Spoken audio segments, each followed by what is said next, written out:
મોજે દરિયા ચેનલમાં તમામ મિત્રોનું સ્વાગત છે. ખાસ વિનંતી કે ચેનલને સબસ્ક્રાઈબ, લાઈક અને શેર કરશો. મિત્રો, ધર્મના નામે આજકાલ દેશ પ્રગતિ કરી રહ્યો છે કે અધોગતિ સમજાતું નથી.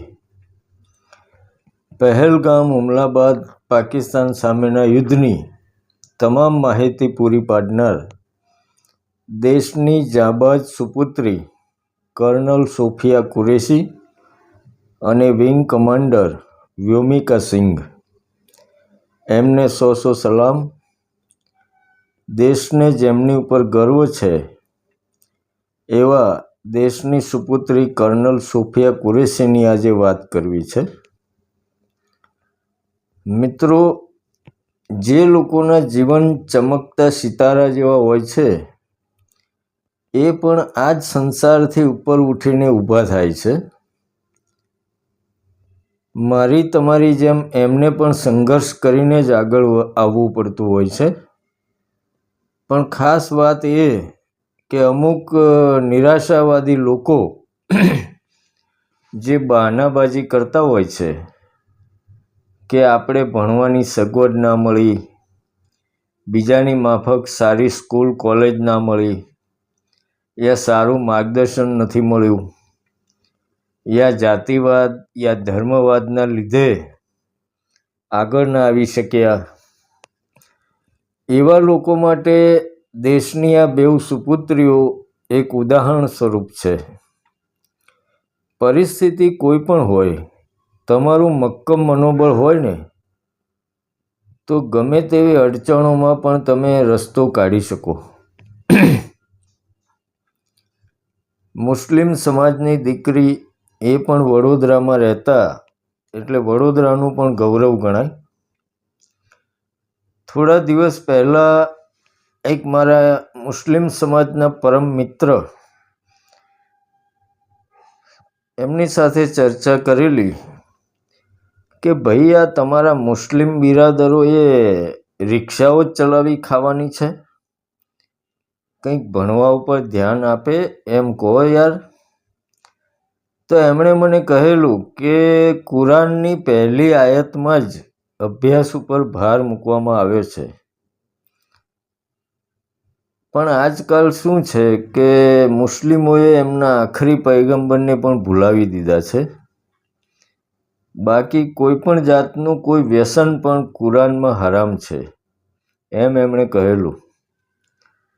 એટલે મુસ્લિમ સમાજનું ગૌરવ એવા કર્નલ સોફિયા કુરેશીને એમને જોઈને પણ મુસ્લિમ સમાજ જ નહીં પણ દેશની તમામ સમાજની દીકરીઓએ ધ્યાનમાં રાખવું જોઈએ કે મક્કમ મનોબળ સામે કોઈ પણ પરિસ્થિતિમાંથી પણ તમે કોઈ પણ ઊંચી મંજિલને સર કરી શકો.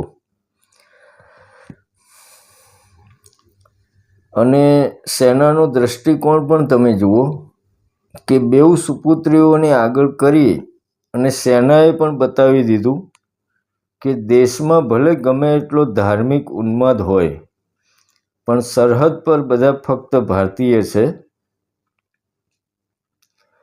તો મિત્રો, આ જાબાઝ બેટી કર્નલ સોફિયા કુરેશીના પરિવાર વિશે જો તમે જાણશો તો તમને પણ આશ્ચર્ય થશે કે આજકાલ જે લોકો ડૉક્ટર, એન્જિનિયર, MBA એવા વ્હાઇટ કોલર કેરિયરની પાછળ ભાગતા હોય છે, એવા સમયે આ એમના પરિવારની સળંગ પેઢી એ દેશની સેવા માટે જ સેનામાં જવાનું પસંદ કરેલું છે. તો આવો જોઈએ એમના પરિવારની માહિતી. તો મિત્રો, કર્નલ સોફિયા કુરેશી છે, એમના પરિવારનું મૂળ વતન છે મધ્યપ્રદેશમાં છત્તરપુર, અને પછી એમનું ફેમિલી ગુજરાતમાં વડોદરામાં આવીને સેટલ થયેલું. એમના પરદાદાથી તમે જુઓ કે એમના પરદાદાથી જ શરૂઆત થાય છે કે એ અંગ્રેજોની સેનામાં હતા. પણ 1857નો જે બળવો થયેલો એ પછી એ સ્વાતંત્ર્ય સંગ્રામમાં જોડાયા.